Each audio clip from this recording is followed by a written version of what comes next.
Hi, this is Haley Smith, and I'm presenting my therapy project. For my therapy project, I'm going to be using wind-up toys, a game board, and I've named it, well, you can't obviously read it, but it's Wind-Up Mayhem, a dice, and a sentence strip. So, the two age groups that I decided were good for this project would be a kindergartner and a second grader. So for pragmatics, I have my cheat sheet over here. For pragmatics, I thought it would be nice to work on taking turns. So through the game, you would take turns. So we would pick out whatever character they wanted to be. So I wanted to be the penguin, and let's say Johnny wanted to be the monkey. I don't know if you can see these. So I would have the game board on the table. We'd roll. They'd move to spots. So that's how we would work on taking turns. I would work on it's my turn. All right, now it's your turn. And then for a second grader, I thought it would be interesting to cut turns. So we do the same thing. Roll the dice, land on 3, you get to move 3 spots. Well, instead of Richard being able to take his turn, I would cut his turn. So I would skip him and take another turn. And so not only would we be working on turn-taking skills, we would also be working on emotions. So I'd ask him, how did that make you feel when I skipped your turn? Did that make you happy or sad? And then for phonology, as you can see, I left these blank so that I could write in with a pencil and erase. I could write in what sound that they were working on.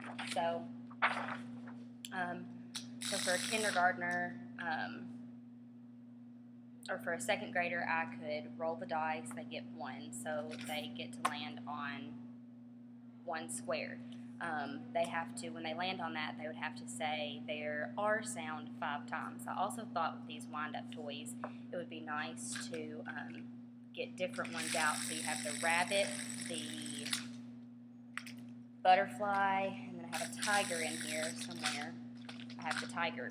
So, hold these out and ask them, which ones say these words, tiger, butterfly, rabbit, which ones have the R in them? They all have the R in them.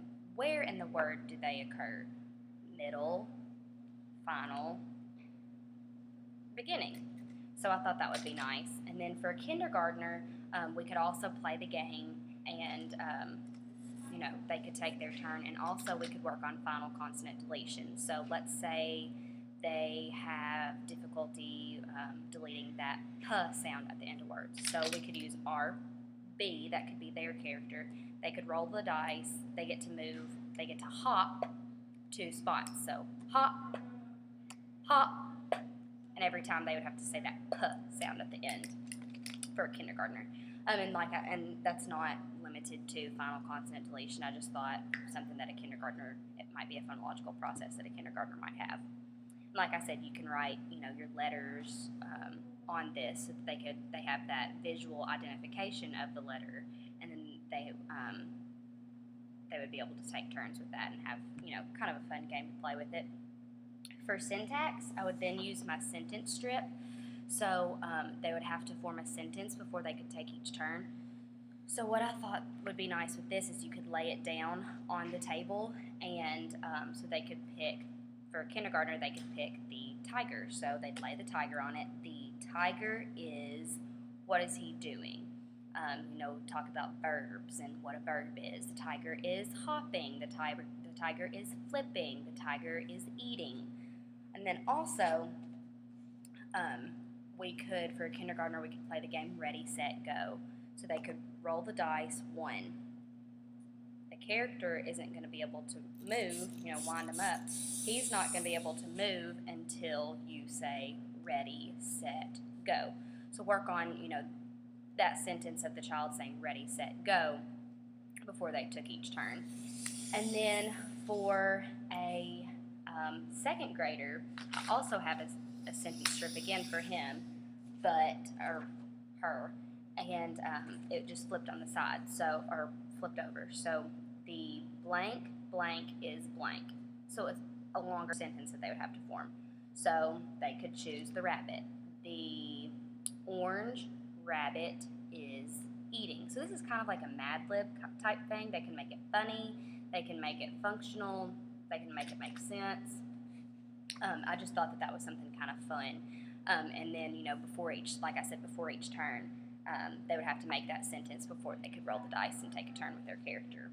For semantics, I would, you know, pull out the monkey, let's say. So pull out the monkey from the bin and talk about what color is this monkey? Is he purple or is he brown? You can see that he's brown. Also, talk about identification, like labeling, descriptive, you know, descriptive things, labeling it. So, does the monkey have wings or arms? He has arms. Does the monkey climb or swim? He climbs. So for a kindergartner, I thought those would be easy. And you know, like I said, before each turn, pretty much before each turn, they would just have to roll the dice. And they would have to do, you know, what I was asking them to do. For a second grader, I had, we could talk about making inferences. So let's pull out the bunny rabbit, so, or the bumblebee. So I could say, when I wind this toy up, what do you think is going to happen? Is he going to jump, run, sit, hop? So that they can kind of make that inference, and you know, it's something more complex that they would have to think about. And then also, I could use these.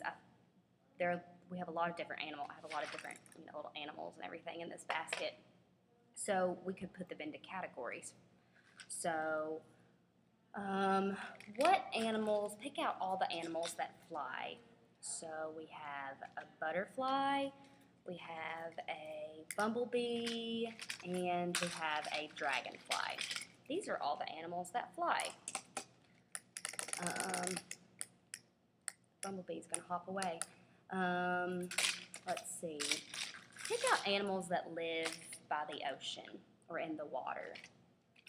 So they would have to pick out a fish and a crab, because those live in the ocean or by the water, on the beach. So I thought that these little things were just kind of fun, just to break it up, and you know, these would be your actual characters on your game. So I thought that was fun for them. And then for morphology, for a kindergartner, we could talk about which one is bigger. So, which one is bigger, the crab or the fish? The crab. Which one is smaller, the fish or the crab? The fish. We could also talk about on and off, in and out, under. So the crab is on the table. Where is the crab? He's on the table. What about now? Where's the crab? He's under the table. When we're cleaning up, all right, can you put the crab in the basket? And before we play the game, can you take the crab out of the basket? For those kindergartners, those, you know, those language skills for morphology, I thought that those were nice ways to target that, and then they could take a turn. So they would have to answer, where's the crab? He's on the table. Great, you can take your turn with Mr. Crab. And then for a second grader, I thought something that would be nice and to be kind of complex would be, let's just pick the penguin, well, we'll do the tiger. So wind him up and watch him go. What is the tiger doing? The tiger is flipping. What did he do? He flipped. So they're getting that morphological, you know, those morphological skills of those ing and those past tense, present tense parts of speech. And then also we could talk about this tiger is mine, the crab is Johnny's. Whose is the tiger? Miss Haley's. Whose is the crab? Johnny's. So I thought that, you know, these were fun little manipulatives that could be used to target these parts of language and parts of speech. And I thought they'd be fun to use as your game pieces. The game, just like I said, just before each turn, on the game, they would have to, let's say, for the phonology, if they landed on 2, they'd have to say their word 2 times. Just, really work on those turn-taking skills, and before each turn, you got to answer a question. So that was my idea. I hope you enjoyed it. Thank you.